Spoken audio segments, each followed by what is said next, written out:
Okay, so what is the goal of all this shit that I do on this channel? Basically, go play the video game Splinter Cell, read the book Splinter Cell.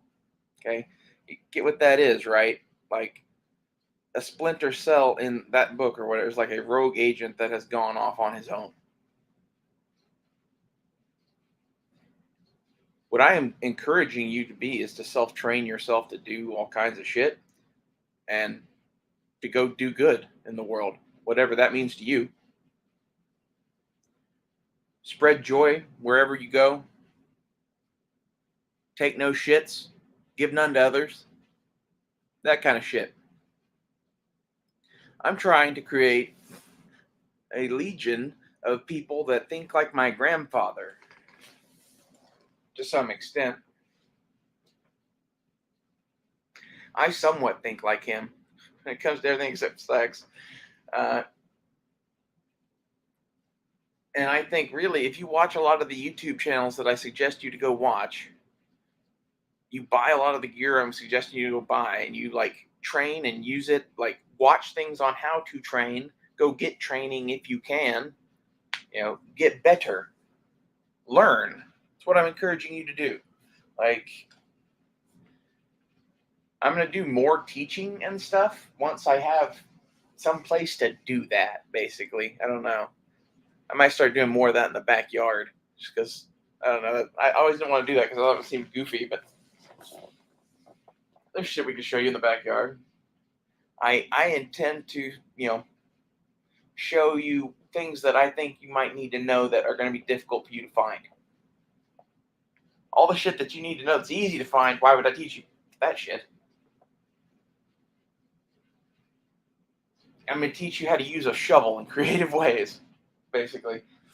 And that's like the thing a lot of people don't get about me is like, I'm James fucking Bond. Not really. But like, in a way, that's how I see myself. That's how Blazer sees himself. Why? Because we are on our own. We didn't fucking replicate our fucking gear off of some fucking jackass on YouTube. We didn't replicate our gear off of some jackass fucking military organization. We go out and we fucking grind out our own gear out of whatever we can find because that's what James fucking Bond would do.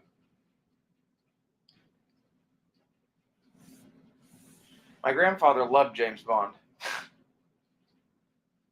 Loved Sean Connery. Like, it's one of those. He actually loved the book Splinter Cell, which I think is fucking hilarious. I loved the video game Splinter Cell. I got an Xbox and Splinter Cell Chaos Theory like October one year, and I skipped hunting for it. And my grandfather demanded to know why. And then we spent 3 days playing Splinter Cell. So he was like, "This isn't worth giving up hunting for," but I can see, yeah, I'm not gonna give you too hard of a time about it. Like, considering that you keep coming back over to play it, he's like, "Can I play it again?" Like, no, get out of here, old man. He did that with Red Dead Redemption too. He didn't ever want to learn new technology, but then he'd see something like that, and like the fighter pilot would come out, and he'd be like, "Fuck it, we're gonna learn. Teach me how to use these sticks." Red Dead Redemption was my favorite one because he heard coming from my bedroom what sounded like I was watching a spaghetti western, and he came in and I was glued to this thing, just working these controls and shit. And he's like, "Watching a western?" I'm like, "Well, sorta." And then I was like, "Pow, pow, pow, pow, pow," and like shot 6 people, and he's like, "Can I try that?" The old man had, good taste in video games, I guess is what I'm saying. Like, he didn't play very many with me, but he did come in and play a couple on occasion. Like, I'm not really that much of a gamer. Like, I always kind of lagged behind because like video games were of the devil. Okay, so like I got an Xbox One in like 2008. I was 18. And I bought that because I was like, I want to play some of these old games I always saw. And like the Xbox I bought was from my buddy Tim, and it was like $50. And it came with a couple controllers and a few games. And then I bought another like $50 worth of games at vintage stock because like the games were a couple bucks a piece back then. And really, I should have saved all that shit. Like all that shit still works. It's all still fun to play. I might go get an Xbox. I think I am going to get an Xbox. That's a good idea. I'm going to get an original Xbox. Fuck all these newfangled widgets. Maybe an Xbox 360, because Xbox 360 can play all the original Xbox games and the 360 games, and it doesn't do the online bullshit. Because that's what killed me on the Xbox One was everything requires an update every 5 seconds, and it's huge. And maybe I was just playing Call of Duty Modern Warfare, but that game killed me on the whole console, and I needed money to buy a shotgun, so did that. But yeah, I kind of want this whole thing. If you're watching this and really following this shit, go watch the movie Jeremiah Johnson and know that that's your mission.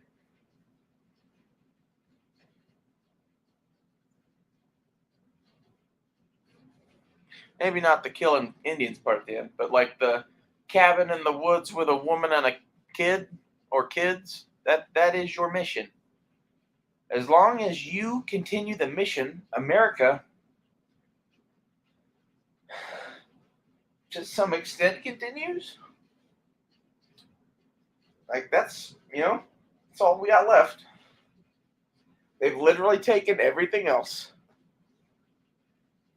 That's my view of the world right now. They own so much of it.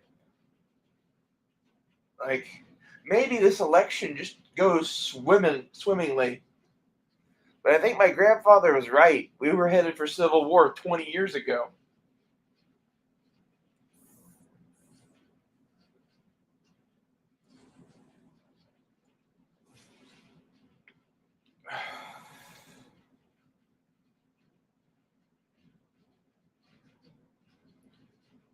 Oh, makes me sad. Makes me more sad that like the people that should agree with me the most don't agree with me at all. It's my family. Like this is part of this. I'm not encouraging you to go out and do anything violent. I'm encouraging you to be this kind of person and be buried out in the woods with a family waiting for whatever comes. Like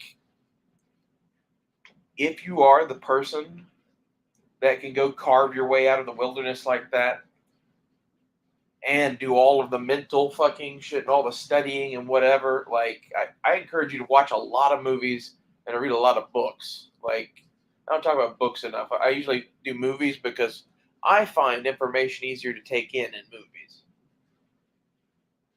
And to be honest, some of the ideas that we are discussing, it's much easier to discuss them in the language of Red Dawn and The Wind and the Lion. I would go watch Jeremiah Johnson, Red Dawn, and The Wind and the Lion.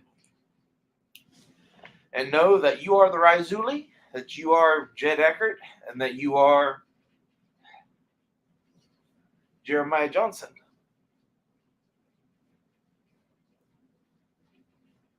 You want to be. You got to do is go be it.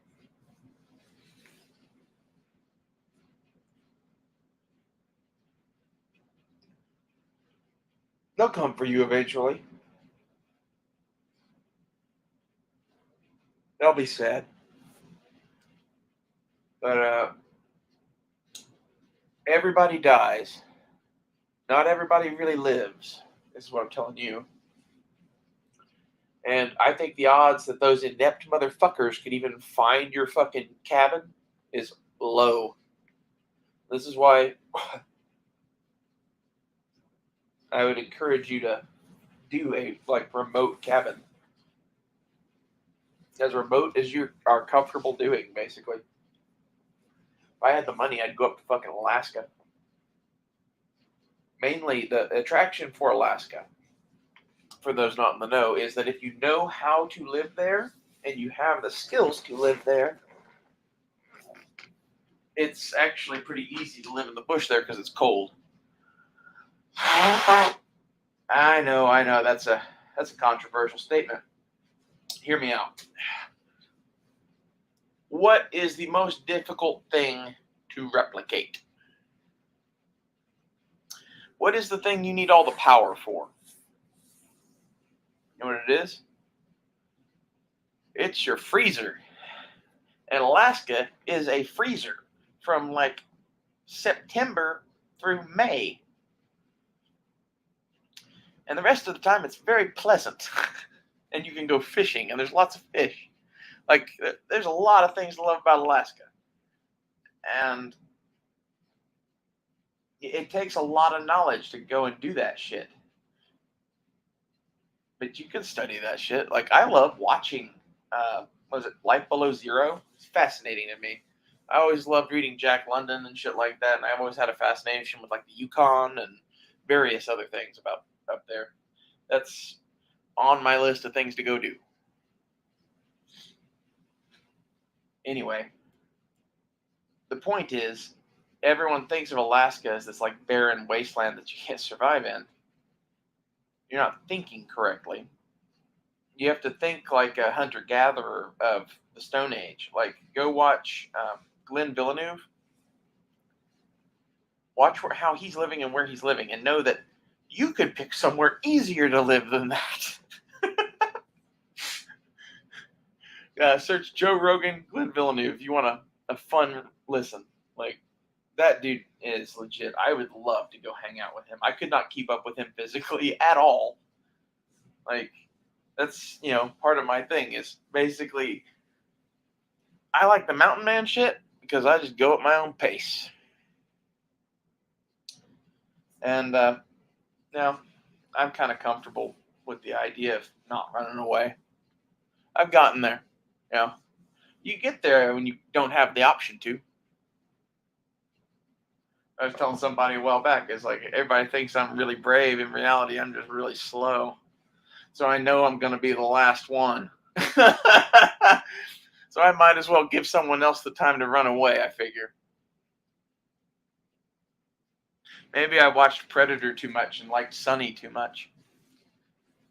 When he decides, fuck it, and starts taking off his gear, draws a sword, and starts stretching to fight the fucking Predator. Yeah, I'm not running anymore. I'm not going to die tired. So, that's one of those things like, why do you carry so many handguns and knives? I wonder. Like, go look at Mad Dog. You can Google that from the Green Berets in Vietnam. I forget his name. Mad Dog, and he had a shepherd that was his, but they called him Mad Dog because someone beat his shepherd at base because it shit on the floor of the dining hall. And they rubbed the dog's face in the shit. So Mad Dog went in front of this person, took a shit on the floor, wrestled him to the floor, and rubbed his face in it. And then got up and left. Mad Dog, if you look at pictures of him, is carrying multiple handguns, multiple knives, multiple other things. Why?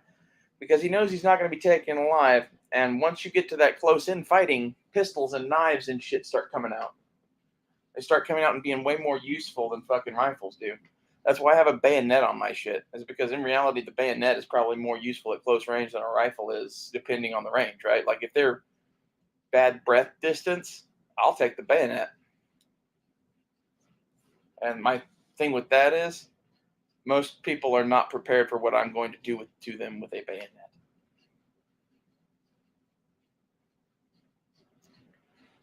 Stab low, stab high, stab all over. Just beat the living shit out of them with the end of the gun with the bayonet on it, basically. It's a vicious, vicious thing. And again, that's why, like, some of the knives, go watch fucking Saving Private Ryan when they're fucking wrestling on the ground over the fucking M1 Garand bayonet. when you have other knives to draw at that point, you can draw another knife and just stab the motherfucker.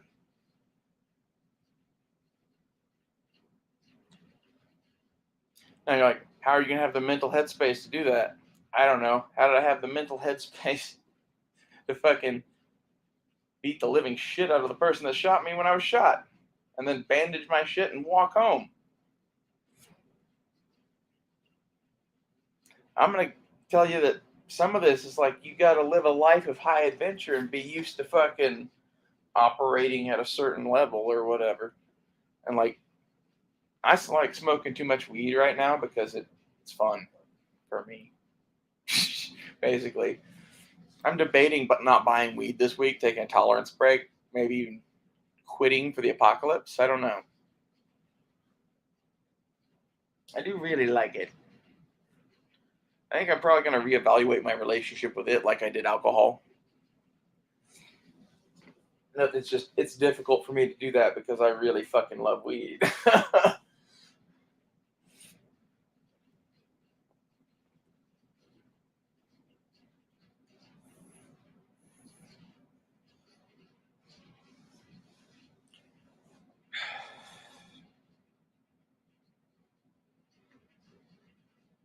I really hope that there's more people out there that believe what I believe. I feel most days like I'm like the last of the Mohicans or some shit.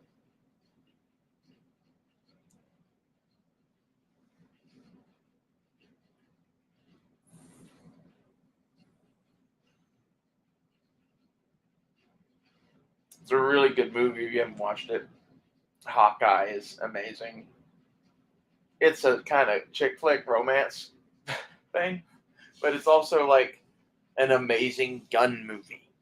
It's the craziest thing. Like if you want a movie to watch with a girl on a date, watch Last of the Mohicans and look into her eyes and say, no matter where you go, I'll find you. It's like really creepy probably, but like, you know, in my experience, it makes women laugh. Probably because I say it exactly the way I did just there. It's a good movie though. The costumes are excellent. It's in the 1700s. It's set in the French and Indian War.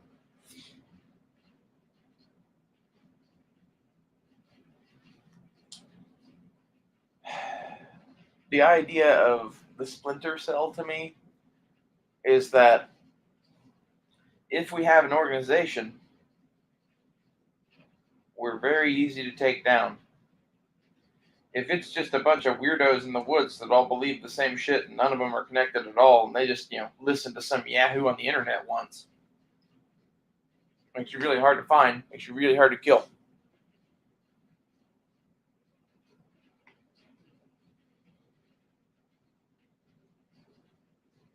And with the amount of information available on YouTube now from people like Grand Thumb and fucking whoever, Risky Christie, fucking found information, you need to know basic infantry shit, and then you need to know how to win gunfights.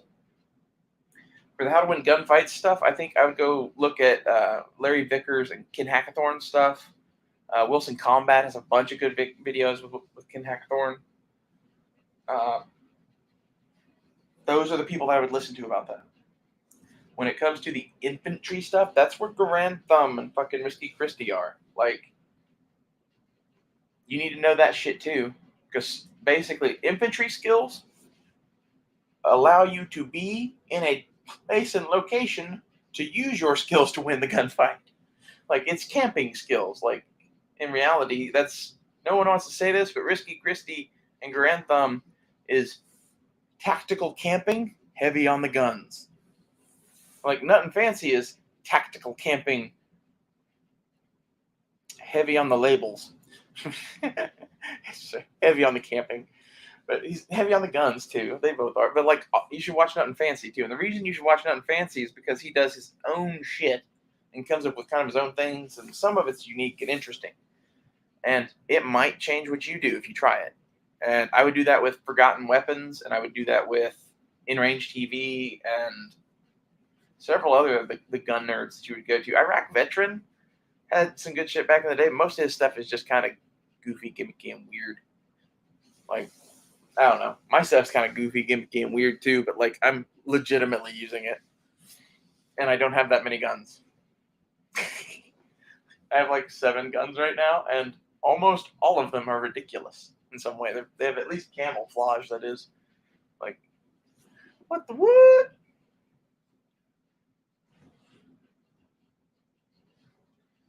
And my goal, basically, at some point, once the band's ready and I have all my shit, I'm gonna go like cruise the country with the black powder revolver. Maybe bring the black powder revolver, the sword, and something else.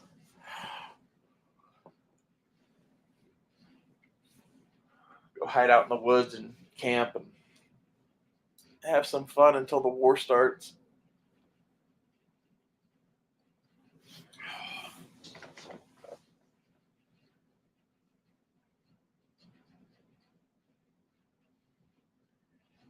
It's crazy to me that it looks a lot like there's a globalist cabal trying to take over the planet and that they're causing World War III to happen. I say that because everyone thinks, oh, Putin invaded the Ukraine. Putin, bad guy. In reality, we've been setting up shop in Ukraine to do all sorts of shit for forever. Like, the Ukraine shit started with the Clintons. And the war in Ukraine started in, like, the Bush or Obama era. This is the thing that kills me is people act like we're not at war. We've been at war for forever. We have always been at a sustained level of war pretty much since 9/11. And now it looks like it's shifting. Like, I think this is the global war on terror has ended, and now the globe is coming after us for being terrorists. Eventually. I think they're gonna have to deal with Russia and China first, and that's like the one saving grace we have is like, yeah, we keep you bitches safe. Ish. But like if we have a civil war, we won't be doing that shit. The world's gotten way, way spicier than I ever thought it would. I'm kind of happy. I know that's weird, but like I was not happy with the status quo in 1990. It was not right. There's a lot not right with the world, in my mind. Some things were right. Like Matt and I both look back fondly at the 1990s as a place of relative racial harmony. That part is true. Um, there was other shit going on though. The drug war, the fucking LGBT shit all through the 90s. There was all sorts of things. It was not as happy as some people remember it. It's a good time though. I don't remember where I was going with that really.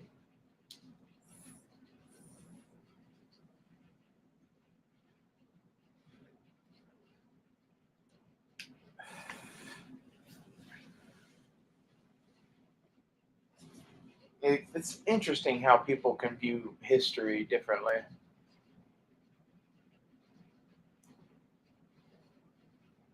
Because my issue is basically, I haven't been happy with the status quo in America since 1934. That's when they violated the Constitution. They've violated it repeatedly ever since. And now we've gotten to the long line of abuses and usurpations with which we will nail a 95 Theses to a door somewhere. You know, is that it? The Martin Luther thing? 99. I don't remember. It's his list of grievances with the Catholic Church. He literally wrote it down and nailed it to their fucking door. I was raised in a Lutheran church. And they were really weird about Nazi shit, as you might imagine. It was kind of funny. Like, my friend and I were reading World War II books, and we were looking at pictures of Nazi stuff or whatever, and he was like joking around and like did like the fake Hitler mustache to his face and the little salute, like joking or whatever, and We both got detention for that. Fucking bullshit. Oh, cat.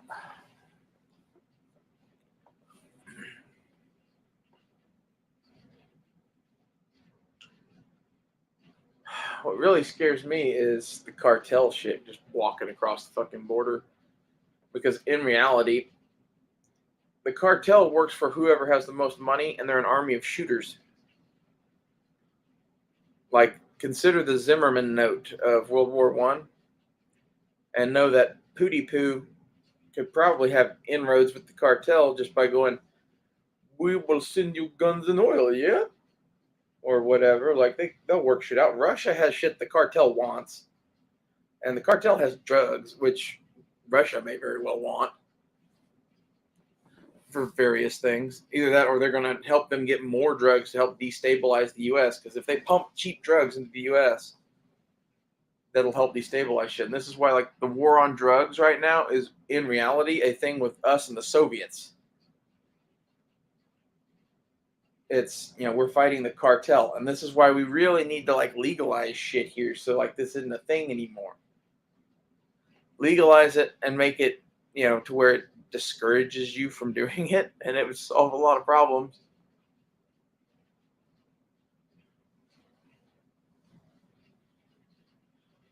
I know that sounds crazy, but those are our options. It's either no drugs at all because we're fighting off the cartel, or just make some shit legal.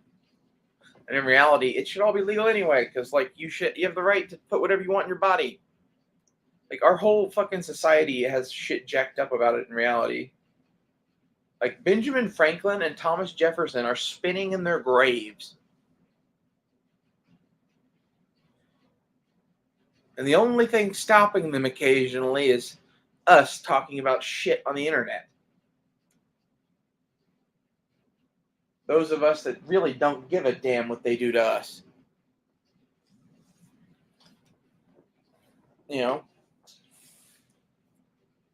I'd rather not go to prison, but at the same time, I'm doing nothing wrong.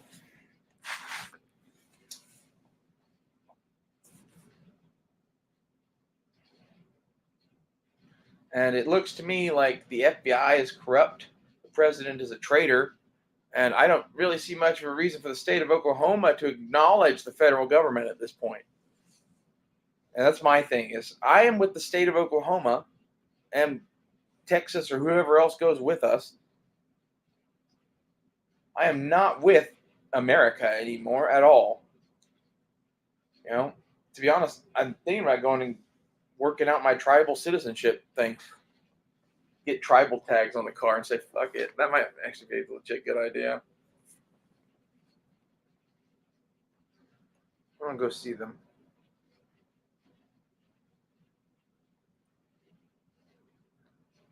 I don't know who it would be best to do that with. I guess the Cherokees are probably best, but, like, I have Cherokee, Creek, and Choctaw. Should probably go get it all done. And the reason I say that is, like, if I can get tribal tags on that piece of shit and just go on Indian land camp, oh, dude, that would be so awesome. I would love that.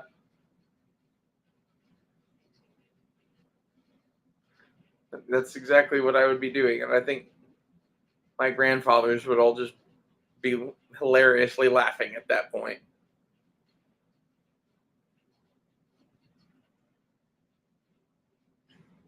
Mainly because no matter what you do, no matter how far you drag us down, no matter how fucked up you make the country, at the end of the day, some percentage of us are still us.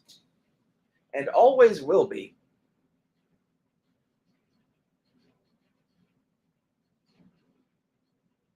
I really hate these motherfuckers.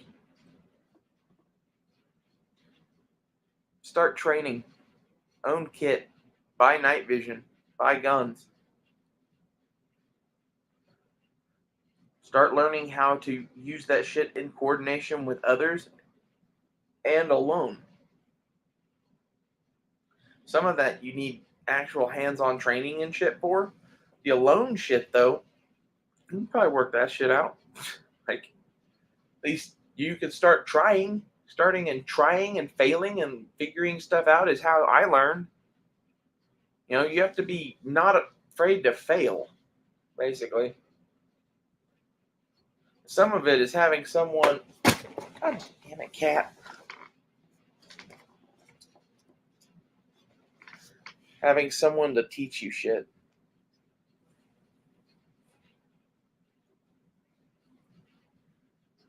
Anyway, I was trying to end it nicely, and the cat is a jackass.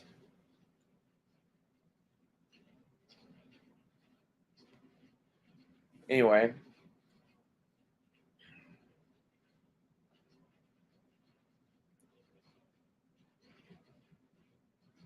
this shit's coming to a head. I hope this election goes our way.